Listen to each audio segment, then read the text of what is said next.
September 3, 2025 బుధవారం. So, ప్రస్తుతానికి మదనపల్లికి సంబంధించి స్టాక్ ఎంత మాత్రం వచ్చిందేమన్నా మీకు ఈ వీడియోలో తెలియజేస్తాను చూడండి. రెండుతో పోల్చుకుంటే దిగుమతి తగ్గిందా లేదా పెరిగిందా ఏమన్నది మీకు ఈ వీడియోలో తెలియజేస్తాను చూడండి. సో, దయచేసి లైక్ చేయడం మర్చిపోద్దండి, అలాగే సబ్స్క్రైబ్ చేయడం మర్చిపోద్దండి.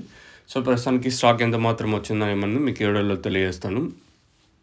6:36 అయితే ప్రస్తుతానికి అయితే టైం అవుతుంది.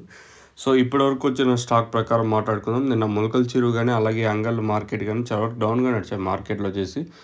నిన్న మొలకల చెరువు మార్కెట్ అయితే సూపర్ టాప్ వచ్చేసి ₹500. కేవలం ఒకే ఒక ఐటమ్ మాత్రం ₹500 అయితే పడింది. మళ్ళంతా మార్కెట్ యావరేజ్గా అంతా ₹450, ₹460 లోపలే యావరేజ్గా అంతా ₹420, ₹430, ₹440, ₹450 లోపలే మొలకల చెరువు మార్కెట్ అయితే జరిగింది. ఇంకా అలాగే అంగళ్ళ విషయం మాట్లాడుకుంటే అంగళ్ళ మార్కెట్ అయితే సూపర్ టాప్ ₹630 ఒకే ఒక ఐటమ్ మళ్ళంతా యావరేజ్గా 500 లోపల నేను అంగళ్ళ మార్కెట్ అయితే జరిగింది.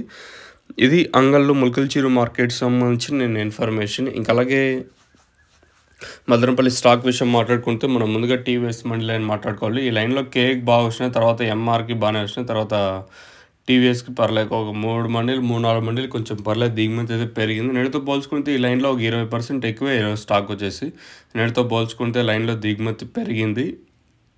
ఇంకా అలాగే భాగ్యలక్ష్మి మండి వైపు మాట్లాడుకుంటే ఈ లైన్లో పెద్దగా మార్పు అయితే లేదు, కానీ ఆ పక్క లైన్లో మాత్రం కొంచెం పర్లేదు దిగుమతులు బాగానే వచ్చినాయి. మరి ఏం రేట్లు ఉంటాయి ఏమన్నది చూడాల్సి ఉంది. నేటితో పోల్చుకుంటే ఒక 20% దిగుమతి పెరిగింది మన మదనపల్లి మార్కెట్కి వచ్చేసి. మీకు ఎవరికైనా తక్షణంతగా బూరం బుకింగ్ చేసుకోవాలనుకుంటే పైన స్క్రీన్ మీద 2 నెంబర్లు ఉన్నాయి, కాల్ చేసి బుక్ చేసుకోవచ్చు.